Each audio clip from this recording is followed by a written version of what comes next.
Alors il y a quelques mois, je vous ai fait une petite vidéo sur les pires expériences vécues dans les hôtels et vous en avez redemandé parce que c'était quand même un peu flippant, faut le dire. Je comprends l'engouement, qui n'a pas déjà fait une chambre d'hôtel, que ce soit un hôtel un peu bas de gamme ou un truc plus luxueux. D'ailleurs des hôtels où vous n'allez pas toujours bien dormir à cause de matelas plus ou moins durs, mal faits, pas agréables, pas qualitatifs. Et ça c'est un problème que vous n'auriez clairement pas chez vous si vous utilisiez un superbe matelas de la marque Emma, très probablement. Ce sont d'ailleurs des matelas à mémoire de forme qui vous offrent un confort incroyable qui s'adapte surtout à tous les styles de position. D'ailleurs, autre argument de taille, la couche Ergocell présente dans leur matelas et qui vous permet de rester au frais plus longtemps. En tout cas, de mon côté, j'ai un matelas hybride depuis pratiquement 1 an maintenant et Emma vient d'ailleurs de sortir Hybride V2 et ça, c'est le meilleur matelas testé en France en 2023. Ni plus ni moins. Et si aujourd'hui, vous n'avez pas besoin de changer de matelas pour le moment, eh bien, sachez qu'Emma propose plein d'autres choses. Et leur dernière technologie, c'est le AirGrid qui est présent dans leur oreiller, que ce soit leur oreiller original ou leur oreiller nuage. Et AirGrid, ça a été pensé pour soulager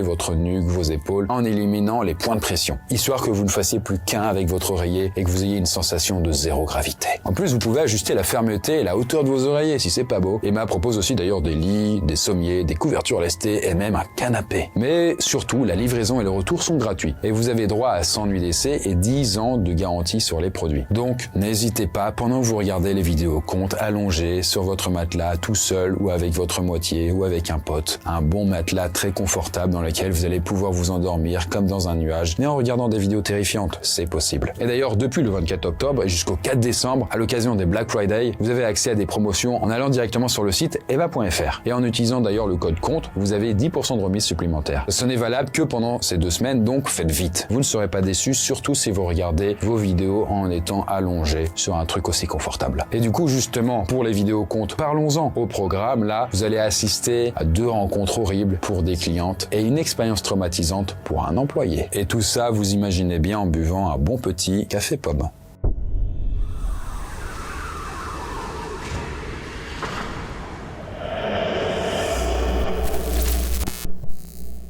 Alors cette première histoire a été partagée par Isabelli212. On a appelé Isabelle pour que ce soit plus fluide. Et il y a maintenant une grosse dizaine d'années, elle a passé quelques jours dans un hôtel assez haut de gamme avec ses parents. Et ça, c'était situé dans un beau quartier d'une grande ville du Midwest aux États-Unis. Elle avait alors 16 ans et elle a eu droit à une chambre pour elle toute seule. Ses parents étaient dans une autre chambre, au même étage, quelques mètres plus loin.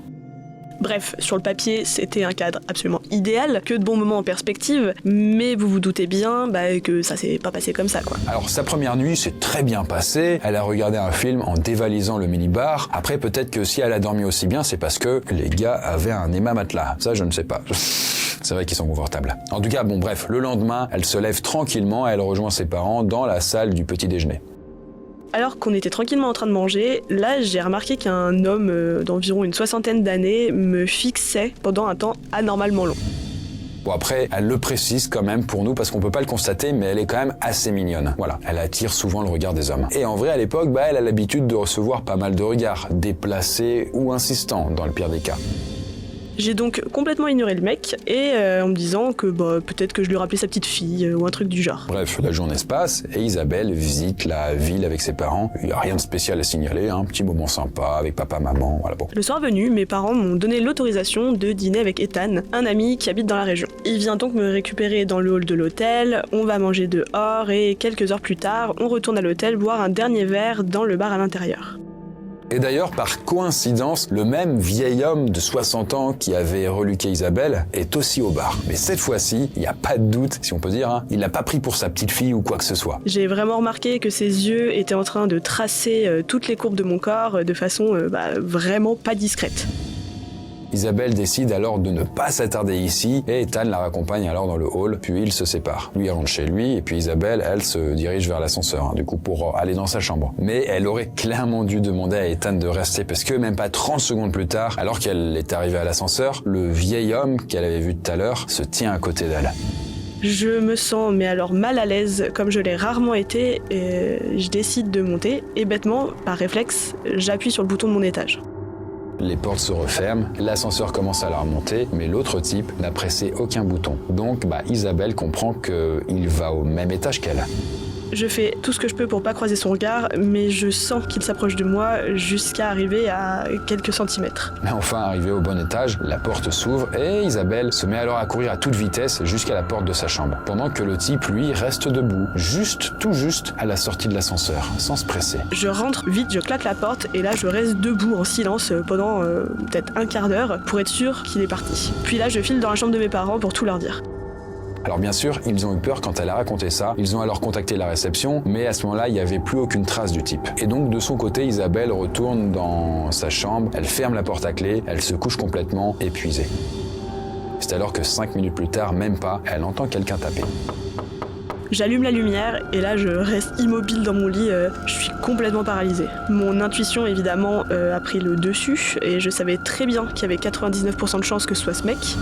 Elle se sent au bord des larmes et alors que les coups contre la porte continuent de plus en plus fort, c'est alors qu'elle en peut plus et elle finit par crier pour demander qui c'est. Et là, la voix qui lui répond est la chose la plus effrayante qu'elle n'ait jamais entendue de sa vie. Elle était aiguë, mais avec une sorte de grognement presque crieuse et tellement dérangeante, c'est dur à décrire en réalité. C'est le personnel de l'hôtel, laissez-moi entrer.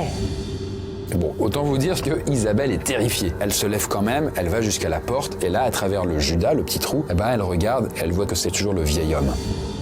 Je me suis enfermée dans la salle de bain et j'ai appelé mon père tout de suite car je sais qu'il a l'habitude de garder son téléphone allumé la nuit. À ce moment-là, elle essaye de se calmer et malgré le torrent de larmes, son père arrive à comprendre que le vieil homme est devant sa porte. Et ce qui se passe ensuite lui donne la gerbe. En gros, mon père est évidemment sorti de sa chambre tout de suite pour tomber nez à nez avec le gars en robe de chambre en train de se masturber devant ma porte. Là, Isabelle voit alors à travers le judas que son père se jette sur lui et lui met une patate avant de le maintenir au sol, pendant que sa mère appelle la sécurité de l'hôtel. En tout cas, il est très clair d'imaginer ce qu'il aurait pu faire si elle avait ouvert la porte. On a ensuite porté plainte et de ce que j'ai compris, le type a ensuite été mis en prison pour agression avec intention de commettre un viol ou un truc du genre. En tout cas, après avoir déposé plainte et en parlant avec le personnel de l'hôtel, la famille d'Isabelle a découvert que cet homme a essayé d'obtenir la clé de chambre d'Isabelle, avant même l'incident de l'ascenseur. Donc, avant de me suivre, il avait déjà visiblement mémorisé où je dormais, vu qu'il a demandé la clé précise avec le bon numéro de chambre. Donc ça voulait dire que certainement, depuis mon tout premier jour, le mec était là, dans un coin du couloir, à regarder tous mes trajets, clairement de quoi me traumatiser la vie. En tout cas, depuis lors, de ce que nous a dit Isabelle dans son témoignage, elle souffre de stress post-traumatique. On espère en tout cas que ça va aller beaucoup mieux pour elle et que le temps fera son œuvre. Mais en tout cas, si Isabelle a eu de la chance d'être séparée de son agresseur par une porte, très clairement vous allez voir que dans la prochaine histoire, ce sera autre chose.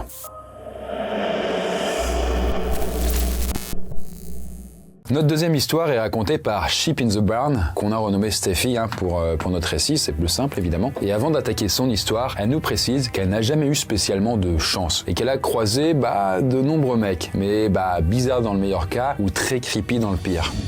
Cependant, ce n'est jamais arrivé à la cheville de ce qu'elle nous partage aujourd'hui. Et ça remonte il y a maintenant 4 ans. À l'époque, avec mon mari, on a dû faire 17 heures de route pour nous rendre en Caroline du Nord afin d'assister à un mariage.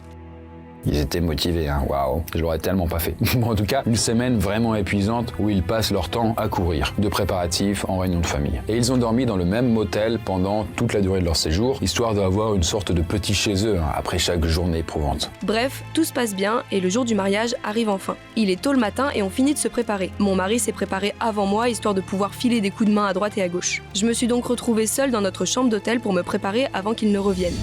Alors, il fait super chaud, ça doit être en plein été, et elle se décide alors de se coiffer, de se maquiller en sous-vêtements, pour ne pas transpirer dans sa belle robe, quoi. D'ailleurs, autre petite précision, mais dans la chambre où elle est, le lavabo et le miroir se trouvent dans la partie ouverte de la chambre. C'est-à-dire dans la chambre, il n'y a pas une zone à part avec la salle de bain. Et les toilettes et la douche, eux, se trouvent dans une petite pièce, une sorte de mini-salle de bain complète, quoi. Vous avez compris l'idée. En parallèle, il y a des rideaux qui sont un peu transparents, donc je peux voir les gens qui passent dehors et je pense qu'on peut me voir même de façon floue à l'intérieur. Et comme vous le savez, les motels, quand on ouvre la chambre, ça donne directement sur le parking et la rue. Techniquement, quelqu'un peut passer et voir à l'intérieur. Alors, Steffi continue de se préparer et alors qu'elle commence à se friser les cheveux, elle remarque la silhouette d'un homme qui passe devant la fenêtre de sa chambre. Et ça, elle le voit à travers le miroir. Je pense donc que c'est mon mari qui essaye de voir si je suis enfin prête parce que la personne s'arrête. Mais cette silhouette reste figée, bougeant juste la tête pour essayer de mieux voir à travers les rideaux. Je commence donc à me dire que c'est pas mon mari, car il serait rentré si c'était bien lui. Et là, Steffi commence vraiment à flipper. Sauf qu'avant qu'elle ne puisse faire quoi que ce soit ou penser quoi que ce soit, elle voit la silhouette passer de la fenêtre à la porte de la chambre. Et là, Steffi voit clairement la poignée se tourner et un type rentrer à l'intérieur de sa chambre. Comment c'était possible? La porte était censée être bloquée par je ne sais quel système. Il peut pas rentrer sans une clé ou sans la carte. Je me retrouve donc face à face avec cet homme, en sous-vêtements de surcroît, qui mesure sans doute 1m90 et qui se tient donc à quelques mètres de moi dans ma chambre.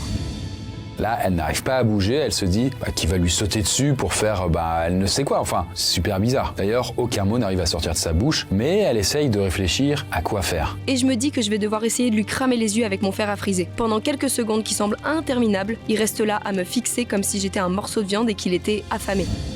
Elle a vraiment cette horrible sensation qu'il est prêt à se jeter sur elle comme une proie. Puis il se met à sourire, mais d'une façon hyper malsaine, comme j'ai jamais vu. Puis il commence à marmonner quelque chose. Jolie dame, vraiment très jolie, viens par ici, c'est vraiment très bien, ouais.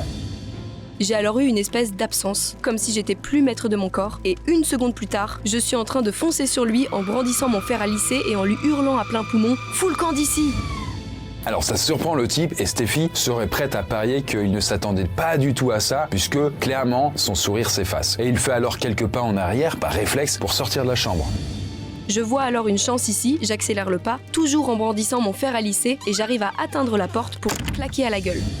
Quelques petites secondes plus tard, je m'effondre au sol en pleurs. Et je suis trop effrayée pour bouger ou quoi que ce soit d'autre, donc je reste là. À ce moment-là, le gars ne rentre plus, il n'essaye pas, et donc un quart d'heure passe, qui paraissent vraiment très très long, et c'est là où enfin... Mon mari est enfin de retour et il me trouve donc par terre en sanglots. Je lui raconte l'histoire et je comprends donc qu'il n'avait pas réellement fermé la porte, vu qu'il ne partait pas longtemps, et il commence alors à s'excuser en boucle. Steffi arrive finalement à se calmer et avec son mari, il file à la réception de l'hôtel pour tout raconter et appeler la police avant de porter plainte. Malheureusement, si on peut dire, la description ne colle à aucun pensionnaire de l'hôtel, donc personne ne sait qui il est.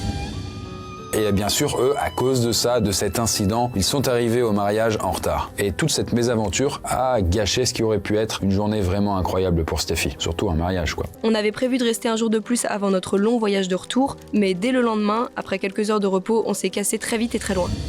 En tout cas, Steffi termine en nous disant que, depuis des années, elle a toujours été très vigilante quand il s'agit de verrouiller les portes. Surtout quand elle est seule à la maison. Et elle avait clairement raison de le faire. En tout cas, si des clients peuvent vivre des expériences traumatisantes dans des hôtels, imaginez ce que c'est pour des employés. Et justement, vous n'avez pas besoin d'imaginer puisque c'est la troisième et dernière histoire qui nous réserve des surprises.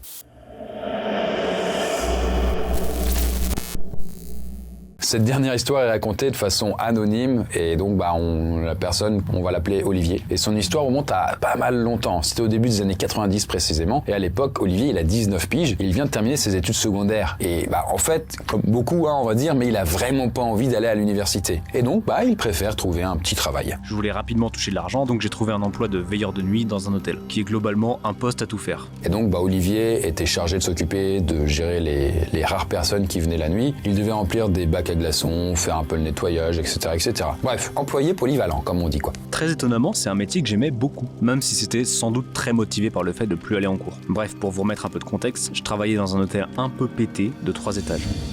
Néanmoins, son boss a toujours dit de ne jamais louer la chambre au 3e, parce qu'il est arrivé des événements étranges, on va dire, dans le passé, sans qu'Olivier n'en sache plus que ça.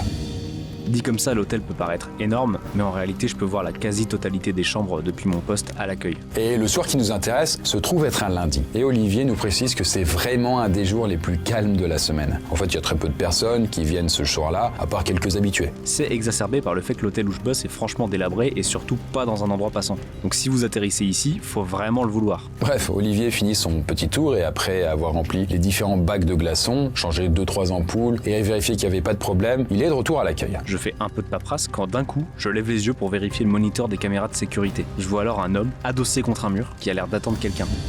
Étant curieux de nature, Olivier continue de l'observer pendant qu'il se tient là. Ce type a regardé à droite à gauche, on ne sait quoi. En tout cas, il a l'air de regarder comme s'il voulait que personne ne le voie. Et quelques secondes plus tard, il sort une cagoule de sa poche, il la met sur sa tête. Je vois pas de couteau ou d'autres armes à ce moment-là, mais il est hors de question de lui laisser le temps de la sortir. Dans sa tête, c'est sûr, ça va lui tomber dessus et le type va débarquer dans l'hôtel d'un moment à l'autre. Du coup, il court aussi vite qu'il le peut en direction de la porte d'entrée pour la verrouiller. Et la chose la plus bizarre, la plus dérangeante, c'est que je vois ce mec qui est également en train de courir, mais de l'autre côté de la vitre. Et globalement, ça va se jouer à qui arrivera au niveau de la porte en premier. Alors techniquement pour Olivier c'est un peu plus rapide, ce qui lui permet finalement d'arriver un peu plus rapidement au niveau de la porte et donc de pouvoir la verrouiller juste à temps. L'autre type s'écrase face à la porte de l'autre côté. On peut alors le voir avoir une sorte de rictus de dégoût se dessiner sur sa bouche à travers la cagoule. Olivier, comme il voit que ça le met en colère, ce type, il peut pas s'en empêcher mais ça le fait sourire et il se met alors à se moquer de lui en lui faisant un grand sourire à travers la vitre pour lui dire « je t'ai bien n***é ». Il a alors lentement levé la main et c'est là que j'ai vu le pistolet. Croyez-moi, mon espèce de sourire suffisant a vite disparu de mon visage, pour être remplacé par un regard de peur et de terreur. Et le sourire narquois, c'est à présent lui qui l'avait. Là, il monte alors doucement son pistolet de l'autre côté de la vitre et il colle le canon contre celle-ci à la hauteur de la tête d'Olivier. Il a alors retiré le chien du pistolet, puis le barillet a tourné et la balle s'est introduite dans la chambre. J'ai honnêtement vu ma vie défiler devant moi. Elle n'avait pas été si longue que ça et était déjà sur le point de se terminer. Et c'est justement à ce moment-là que Olivier se pisse dessus, littéralement. Alors pendant une seconde, il a envisagé d'essayer de s'enfuir, mais ses jambes ne veulent pas répondre aux ordres de son cerveau. Et il reste là, figé, tétanisé. Alors comme dans un espèce d'élan d'acceptation, j'ai fermé les yeux et j'ai attendu le coup, mais il est jamais venu. Je sais pas combien de temps je suis resté là, mais quand j'ai enfin eu le courage d'ouvrir les yeux, il était parti. Ses genoux alors ont l'air d'être sur le point de lâcher et il a alors l'estomac noué en plus d'une horrible nausée qui lui arrive d'un coup. Il s'effondre alors complètement par terre juste à côté de la porte d'entrée. Et il reste alors là pendant une longue minute à moitié recroquevillé, la tête sur les genoux avec juste cette horrible envie de vomir. J'essaye alors de comprendre pourquoi je suis pas mort. A-t-il eu pitié de moi? N'avait-il pas le courage? J'hésite alors à appeler les flics, mais je me dis rapidement que ça sert à rien. Ils le retrouveront jamais et je pourrais même pas arriver à l'identifier. Le premier truc que j'ai fait, c'est changer de pantalon. Et je me suis dit qu'il fallait que je quitte ce boulot dans cet hôtel de merde et que je retourne à l'école. J'ai alors terminé ma nuit de travail et j'ai démissionné le lendemain matin. Avant ces événements, faut savoir qu'Olivier, il avait tellement passé de temps à l'école qu'il voulait vraiment passer à autre chose après et pas à l'université comme on le disait au début. En plus, pas mal de ses potes avaient arrêté l'école, ils avaient réussi dans leur life. Et donc pour lui, tout naturellement, ça lui semblait être une bonne chose d'en faire de même, de trouver un taf et puis de gagner sa vie quoi. Quelques semaines après cette fameuse nuit à l'hôtel, je me suis inscrit dans un lycée local et après 2 ans, je suis entré dans une grande université californienne où j'ai obtenu un diplôme. Depuis, j'ai fondé ma propre entreprise et j'emploie même du monde. Donc comment vous dire que j'en ai parcouru du chemin depuis cette fameuse nuit? Cependant, Olivier nous dit qu'il a appris une leçon ce soir-là et qu'il aimerait pouvoir transmettre aux jeunes qui sortent de l'école. Il le sait probablement pas, mais du coup, on va transmettre la leçon. En fait, si vous pensez vraiment que l'université n'est pas faite pour vous, n'y allez pas, mais vous devez en être sûr. Car si votre vie se révèle différente de ce que vous espériez, vous pourriez finir comme l'un ou l'autre de ces hommes en se regardant à travers une porte vitrée d'un hôtel, que ce soit d'un côté ou de l'autre. Imaginant que l'autre gars qui avait le flingue n'était pas allé à l'université. Bon, voilà, c'est probable, mais on sait pas. En vrai de vrai, je suis juste heureux d'être en vie. Et si je rencontre un nouveau type dans d'autres circonstances, je le remercierai sans doute de ne pas avoir appuyé sur la gâchette.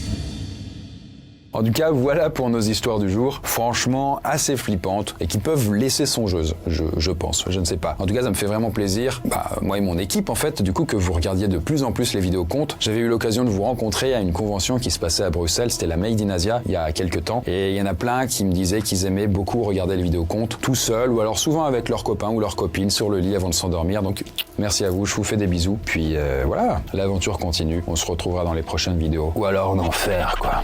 Allez, à plus.